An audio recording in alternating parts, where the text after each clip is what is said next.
Alright, so gone over two different deck profiles. This is the third deck profile in 3 days, and this is the What If deck. This was the third deck that I had built for Nationals that I almost took, and at the last minute I decided to take the Mono Lightning Scions. So say hello to Mono Wind Casts and Opus 20, or at least my take on it. So Mono Wind it was the best deck from about Opus 17 from the printing of Luso until about the end of Opus 18. Around Opus 19 and the printing of the Lightning starter deck, or not the Lightning, the Final Fantasy 13 starter deck, Mono Wind fell off a cliff, and it still won tournaments here and there, but it was reliant on this really bricky Yuffie engine to like survive against aggro. But that doesn't mean that Wind doesn't have just a very high density of good cards. Wind has probably the most powerful individual cards in the game, but as a cohesive whole, they're kind of starting to show a little bit of a gap in what they can do. Namely, Wind has always struggled with aggression. So this is my take on Mono Wind and trying to survive to the point of inevitability where Mono Wind just takes over the game.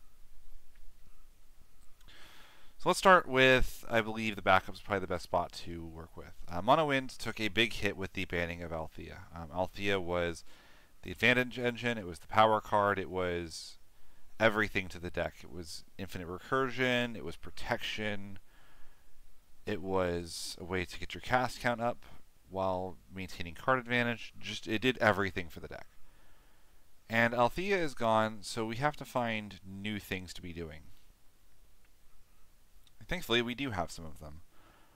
First things first, we're on just the 2 Norstallin, 1 Stiltskin, and 1 copy of Waltrill. Waltrill's actually really good now, being able to dig into your deck.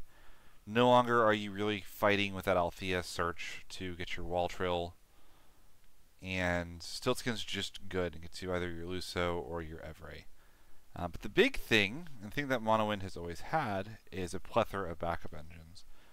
And Chocobo Sam, Fat Chocobo into a Chocobo, or a Chocolate, is maybe the best way to use a single backup and cascade into 3. So on turn 1, a Chocobo Sam translates into 3 backups on turn 2 with 3 cards in hand, at which point these Carpenters become completely free.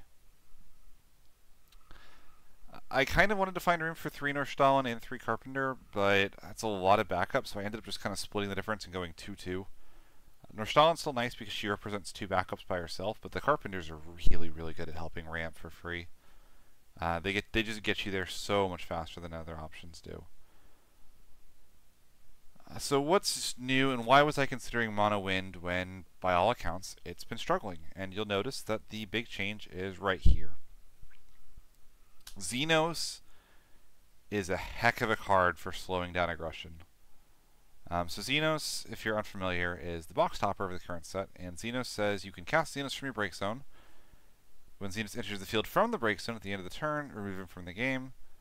And when he enters the field, choose a forward of cost 3 or less, break it. When it is put from the field to the break zone, you can either make your opponent discard a card or Xenos gains haste. And what this does is this is an above curved body, which is huge. Wind traditionally, like the effects that Wind has access to, cleave, reactivation, self bounce, hating on high things, are all very good, but it leaves a massive gap against 13 that Xenos ends up clearing. Xenos can kill a small thing, force a discard for your troubles, and then sit there as a big 4 CP 9k. And 9k butt is quite large, actually. Also note, because you're casting Xenos, you're not creating a stack. There's no point your opponent can respond to the cast of Xenos from the break zone before Xenos hits the field and does this thing. So Wind is kind of uniquely positioned to play Xenos over some of the other options. And lots of little things like being able to discard Xenos. I've literally had hands where going second, I went like Norstallin into a copy of like a Stiltskin. I ended up with like 6 cards in hand, and there wasn't really like a happy pitch get down to 6, well, or get down to 5. Discarding Xenos kind of meant that I still had a 6-card hand as far as actions I could do, but I didn't have to overextend while doing so. It's just a very powerful card for kind of representing an extra cast from the break zone and also just surviving. And effectively, 2 CP removal spell 9k body is just very good as it turns out, especially when you can get recurring value from it later on. As far as the rest of the deck, the bread and butter really boils down to this Lulu. It's funny, this Lulu was not very expensive on release for the foils, and I immediately jumped and bought a playset of her for $5 a pop. She has proven worth her weight in gold. She's probably the best summon recursion in the game for like a one-time burst. She's easy to return to hand. She's in the right element for this. The ability to set your opponents forward to 5,000 power is actually really, really obnoxious if you have cheap good summons that have beneficial effects, which, shocker, Wind has quite a few of those. And she's a good way to kind of get your cast count up. Lulu Chocobo is one of the most common things you're doing to try to get that cast count up to 7 for Luso. You kind of go 1 CP for digging into your deck for your Luso and also getting 2 casts in the trade.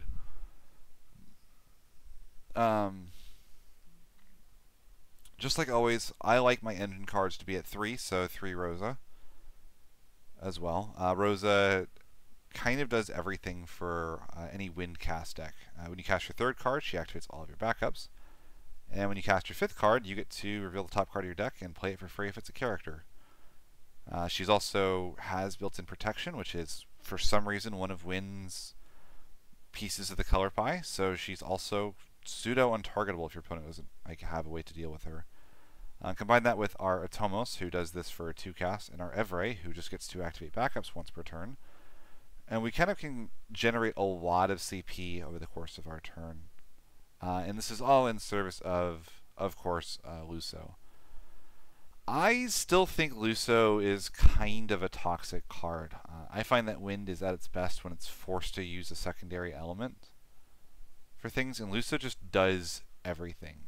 He is both an engine and a payoff all in one, and I don't really like that in card design. Regardless, he is the bread and butter of the deck, and your goal is to get to a Luso 7 probably about as soon as you can to reset the board state and then win from there. Because Luso is so good, that's why we're not on like Shinryu. And I was expecting a lot of 13 at Nats, so I was playing Xenos over Shinryu because Xenos is better in that matchup exactly. Xenos also does well into something like Iridia. A lot of places where Shinryu might just be too slow to actually handle it. If you go Shinryu against 13, they're going to deal you 4 points of damage, draw their entire deck, and the Shinryu is going to come down just a little too late. For the rest of the forwards, we have 1 copy of Izana. This is both a backup and another copy of Chocobo Summon, and of course the infamous Chocobo or Izana Chocobo loop exists to get that critical Luso turn 1 8,000 damage board wipe if you absolutely need it. 1 copy of Ash. This generally ends up being CP fodder, but if she does hit the field, she's generally pretty good. Untargetable and a draw engine for casting spells is pretty decent.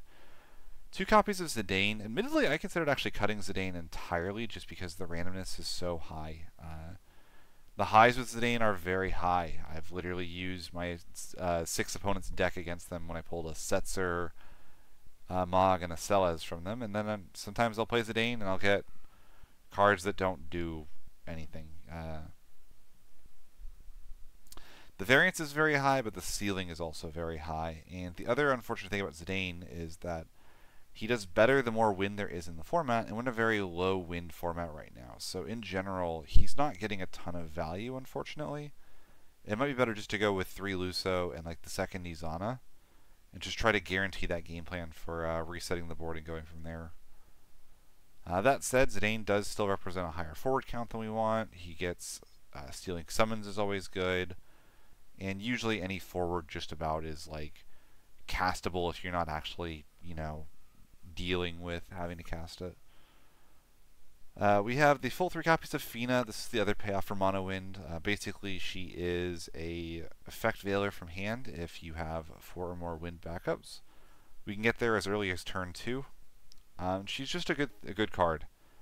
Another nice thing about this version of the deck is that Waltrill allows us to preserve the Finas for later on in the game. You can kind of draw your, if you draw your Fina early, she's kind of a dead card, so it used to be she would end up just being CP. Now you can use Waltrill, get her back in the deck for late game when you actually really want her. 2 copies of Bismarck. This allows us to kind of have inevitability. Being able to bounce the best thing on our field. It functions as a draw engine. It's a removal engine. Just kind of does everything. This has started to fall out of favor with the Yuffie list last set, but because I didn't really want to play the 7, 8, 9 card Yuffie package, Bismarck does very well here, as well as just giving me extra copies of Lulu that we're missing now that Althea is gone. Lastly, I'm on 1 copy of the Goddess. This is literally the 50th card in the deck, but as it turns out, the combination of a board wipe with Breakzone Hate kind of covers a lot of little angles this deck doesn't do. It's nice to not have to rely on Chocobo Izana for like an early board wipe against like 6. Wiping the break zone against Rydia or 6 or Scions can be just absolutely devastating. And even if it is, you are going to eat a bunch of damage, she is a 9k, so she can kind of fend off the smaller forwards by herself. Oftentimes she does something like remove the opponent's break zone, you take 2 points of damage, and wipe your opponent's field, which kind of makes her very comparable to like a Shadow Lord, which is a card that Mono Wind would actually play if they could. So I think she generally does well enough to justify the slot, but I wouldn't begrudge if you wanted to do the 3rd copy of Bismarck. Lastly, we've gone over the monsters, so it's just the summons. 2 copies of Azura. This is an easy way to get our cast count up. This kind of functions like Pure Magic player, Dark Ritual, but it's also recursion. Allows us to get our Lusos, Izana, Ash, Zidanes, and our Every and Atomos back to hand, which is really nice. Occasionally activating 2 forwards will matter as well. Maybe they dulled our Xenos to try to get in for lethal. Activate the Xenos with the Azura and go from there. 2 copies of Alexander. Alexander is essentially Pot of Greed if you cast 4 or more cards. For a long time, I didn't really rate this card very highly. I thought that it was always a little bit win more. Like if I'm casting 4 cards, I don't really need to draw 2 a lot of the time. I've kind of already done my thing. But it ends up being really, really good when your deck is this high impact. There's just so much gas in this deck that turns out the draw 2 is live a lot more often than it isn't, and it just ends up being a good thing to dig for. Again, the Luso, the Rosa, whatever the right card is at the right time. 2 copies of Chocobo EX. This is better in the early game. Allows us to find our Xenos in our aggro matchups, find our Chocobo Sam in our control matchups.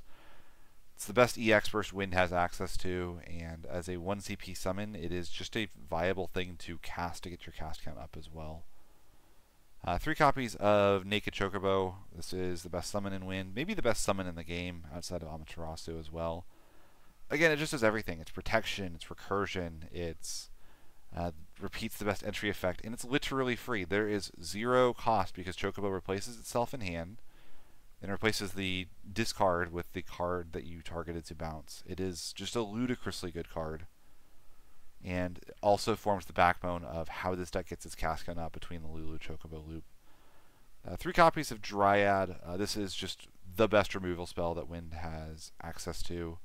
As early as about turn 2, this is a 2 CP 8k ping, and it only goes up from there. You get to pretty ridiculous heights. Late game, you can just dump your break zone to draw a card, leaving behind anything that Azura or any summons you can, but it's just good enough to do what it needs to do. No ifs, ands, or buts about it. Lastly, 2 copies of Alexander 19. This is good for dealing with all of the big forwards in the format.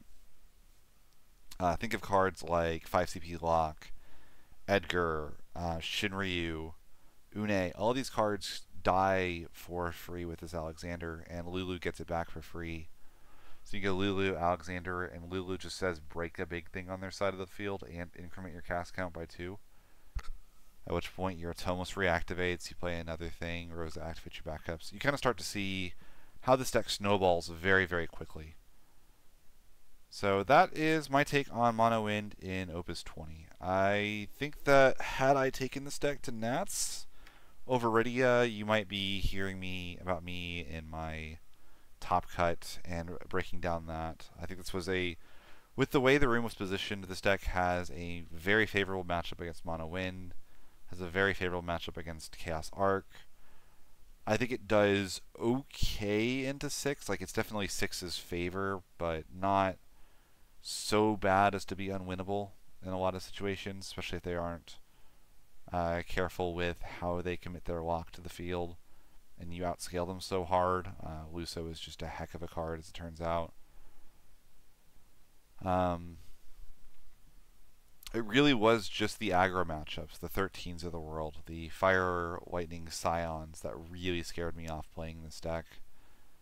As well as just the difficulty to pilot. Mono Wind is a notoriously hard deck to play.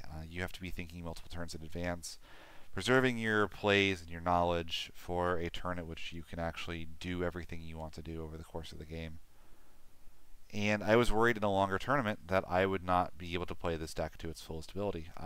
To my credit, this is the first time I've played Mono Wind and felt good while playing it, and felt like it was the right deck for me to consider for a tourney. I really wanted to bring Mono Wind to San Diego, actually, in Opus 19, and I was playtesting and playtesting and playtesting, and it never clicked. I don't know what it was last set, but with the fear of 13 everywhere and having to run the Euphies, I felt like I would get the backups down and have no action, or I would draw the Euphies and nothing else. And this deck just does everything. I think the Xenoses are a fantastic way to handle aggro. There's little niche scenarios where you can use Xenos to pop your own Typhon, play another Typhon. Maybe Xenos gives himself haste in the right situation to give yourself lethal with a Zidane and a Xenos attack in the same turn. It's a really, really powerful deck, and I encourage anybody that hasn't seen Wind in action to give this deck a try. With that, I always like to goldfish a couple hands at the end of these, so let's go ahead and do it. Any hand with Chocobo Sam is worth keeping. Do not ever mulligan away a hand with Chocobo Sam. So we're going to go for our first turn. And in this hand, I'm going to get rid of the Azura and the Chocobo for our copy of Chocobo Sam. Preserving the payoff, the engine, and the actual cast card in the hand is pretty important here. So we're going to get Fat Chocobo with Chocobo Sam, and we're going to pray that we don't draw both of the Garnets. You must have a Chocobo in the deck for Fat Choco to be good. So we're going to go start turn. We did not draw any of our Chocobos. That is fine. Let's discard our Chocobo Sam, and that's our second Azura. I don't know that I want to get rid of the second Azura. Let's get rid of a copy of Bismarck. Let's play our Fat Chocobo. And let's go get ourselves the Chocolate. Alright, so now we are potentially off to the races. Let's go ahead and start turn. So right here, let's go this and this. Probably have to get rid of the Azura. Let's get the Nordstalin down. So you see how this deck really wants to curve backups first. We haven't really had any aggressive plays whatsoever, but I mean, realize the best deck of the tourney ended up being Mono Wind. Or Mono Water, and how well this deck would have done into that. We're going to get Stiltskin. We're going to use that to pop off next turn. We're going to say that we use the Fina on our opponent's turn to stop them from killing us. One counter on Chocolate. Let's see what we got here. Ooh, this is a very nice hand. So we're going to go 1, 2, 3 for the Rosa. 1, 2, 3 for Stiltskin. We're going to leave the Chocolate up. Stiltskin is going to get a copy of our Evray to hand. We still have not seen Naked Chocobo yet, which is a little annoying. Yeah, no Naked Chocobo in the break zone for our Lulu. 1 for our Evray. We'll use the Chocolate to gain a counter here and activate everybody again. Let's go ahead and fire the Chocolate to draw a card. Luso's a nice one, actually. Let's go 1, 2, 3 for the Lulu. Let's get back the copy of Chocobo. Let's go ahead and cast the Chocobo. Let's take the Ash, put these on the bottom of the deck, and Rosa 5th cast will reveal a copy of Lulu that will stay on top of the deck, unfortunately. From here, we could either hold or we could go this for this and draw a card at the end of the turn. And you see again how we've kind of stormed off. We missed the Luso 7 here, but I'm not super worried about it. We kind of have everything we need. Actually, I think we could even do both of those by going, because we didn't use the Evray. So use the Evray, play the Luso, draw the Lulu, discard the Lulu, play Ash, and then draw whatever the next card is. One more turn. Let's just see what's here. Chocobo, Dryad. This seems pretty okay, if I'm being totally honest. So let's go one more time, take a look at what we have. I see 2 backups in hand, so I will always keep a hand with 2 backups. Izana is a great one as well. Izana is fantastic. So I'm going to cut the Azura for the Waltrill. I'm going to put back the Luso. And let's be a little greedy and put the Dryad back as well. Let's draw 1, 2 cards off the top.